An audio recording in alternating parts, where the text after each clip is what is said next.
Hello everyone, this is Marco and welcome back to my channel. Today we'll be having a look at something that Mattel has revealed in the Beyond the Gates episode on Target.com, and it is the Hammond collection CARNOTAURUS.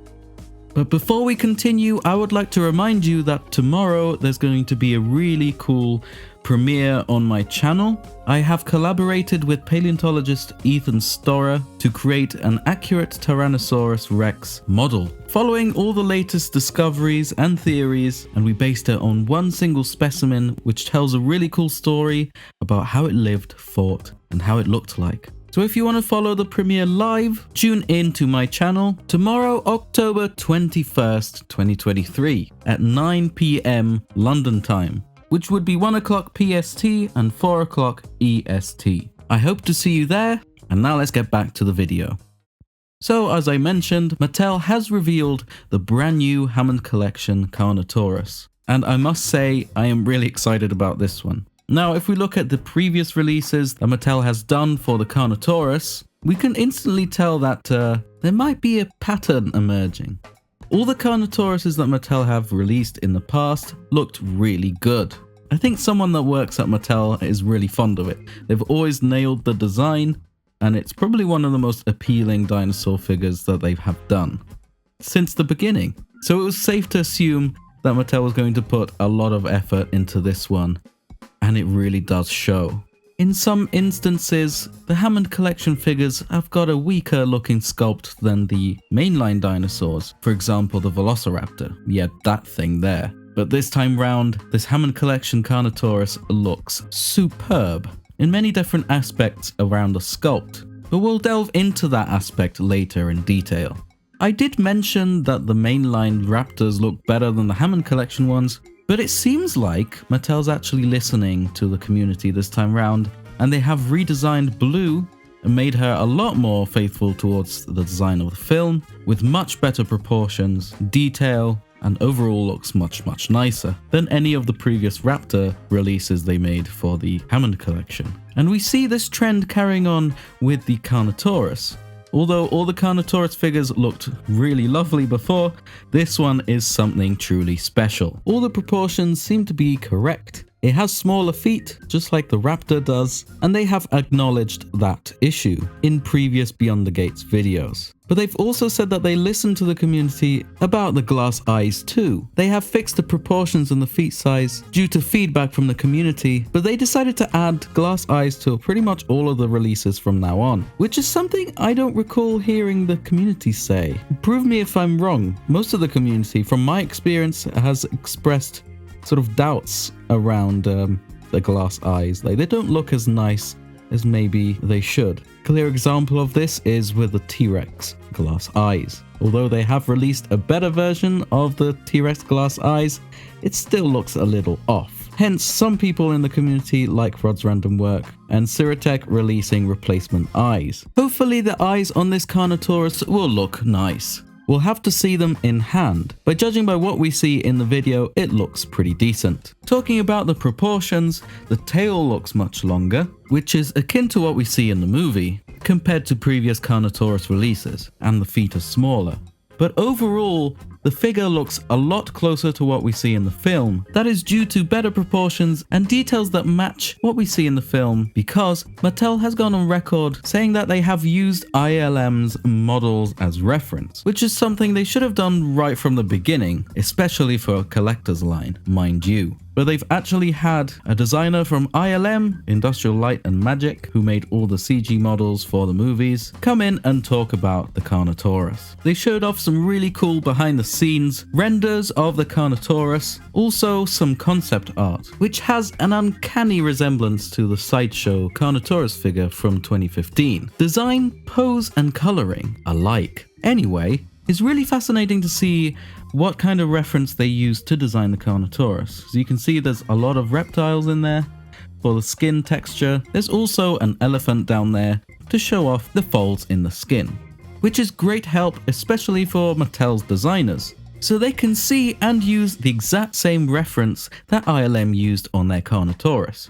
And they paid very close attention to the original ILM designs, and I cannot sing enough praises to Mattel for it. They have pretty much replicated scale by scale every detail on the face, and that is superb. Talking about the detail on the face, I would like to point out how crisp those teeth look. Having them molded and casted into a separate material really does help, which is one of the main reasons as to why I went back to the drawing board for my Rubbersaws Giganotosaurus. I will talk more about that in a later video. They have also decreased the blobbiness and the size of the teeth and made them look a lot more realistic compared to previous Carnotaurus releases and previous Hammond Collection figures releases, like the Baryonyx and Ceratosaurus. I really hope one day they will revisit those two figures and apply the same design language and changes that they have applied to their recent figures, remaking them with better proportions and much nicer teeth. I really hope they do that, because Baryonyx is one of my favorite ones. Yes, I know the design in Fallen Kingdom isn't the best, but I am attached to Baryonyx, so sorry about that. Another thing about the teeth is that they have most likely cast it in a more rubbery material, just like in other releases they have done, like right at the beginning with the Thrash and Throw T-Rex, but also with the more recent Hammond Collection figures like the Irritator and the Mitracanthosaurus, as such material is a lot less likely to hurt people. Hard plastic for teeth isn't a great idea, especially if the teeth are supposed to be sharp, but having a sharper sort of rubber material definitely helps. I don't know about you, but seeing the teeth cast in a different material kind of adds a little bit more realism to the figure in terms of transparency and how the light sort of hits the teeth. It's probably just me, but they kind of seem a tiniest bit more translucent than painted teeth. And that certainly does help with realism. I know I'm putting a lot of attention into very small details, but it really does make a very big difference in my opinion. Now, talking about the paint, I think it looks really, really nice. It looks really crisp, and it looks quite similar to the Control and Conquer Carnotaurus they released some time ago. I think that Carnotaurus in particular has the best looking paintwork. Now, why is that? That's because they have made the patterns look a lot softer around the edges. It doesn't look like the paint has been printed on, like on other figures, like the Mitracanthosaurus, stripes and blue stripes and so on. But they look a lot more airbrushed. And that really does add up in terms of realism, and it blends in with the rest of the color so much nicer. They have done that on the new Hammond Collection Carnotaurus. The edges of the patterns aren't as blurred or as airbrushed looking, I don't think, as the one on the Control and Conquer Carnotaurus, which is a little bit of a shame, personally, but objectively, it looks great regardless. I like how the counter shading sort of blurs and blends into the bottom jaw. That's really nicely and tastefully done.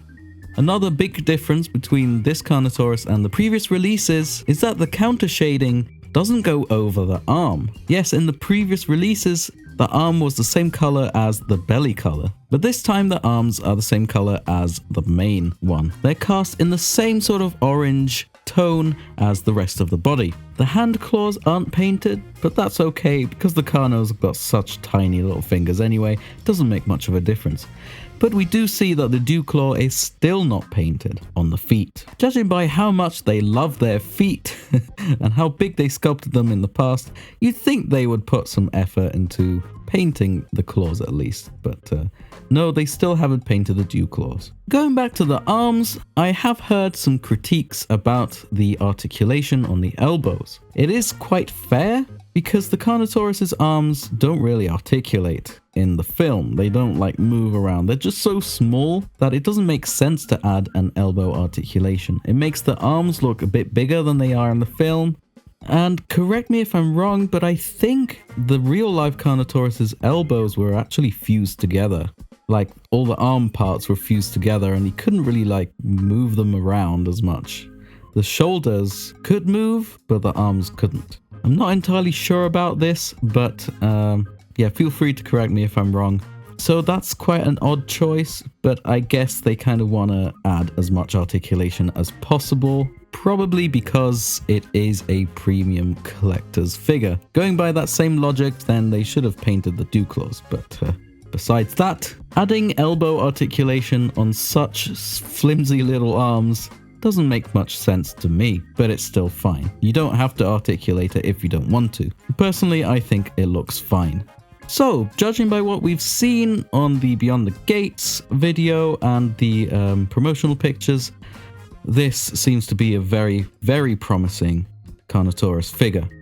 I would probably rate it a 9 out of 10 or a 9.5 out of 10. We just have to see in person, and I really do hope that it doesn't come with the notorious quality control issues that the Hammond collection figures have. Now, this CARNOTAURUS has me really excited for the future. If Mattel's really adopting this new sort of design language, better proportions and stuff, then yeah, it makes me so excited for what potentially they could make in the future. Now, imagine a Battle at Big Rock Allosaurus with that same sort of design, or a Spinosaurus. Oh my goodness, I can't wait. Let me know what you think in the comment section down below, and I'll see you tomorrow, hopefully, if you'd like to join the premiere. Thank you, and goodbye. I would like to give a massive thank you to all of my Patreons. Seriously guys, your support really does mean the world to me, as it helps me do what I love for you. You help me buy materials, and most of all, you give me a helping hand with improving the quality of the content of my videos. Even if it's just a small donation, every little helps.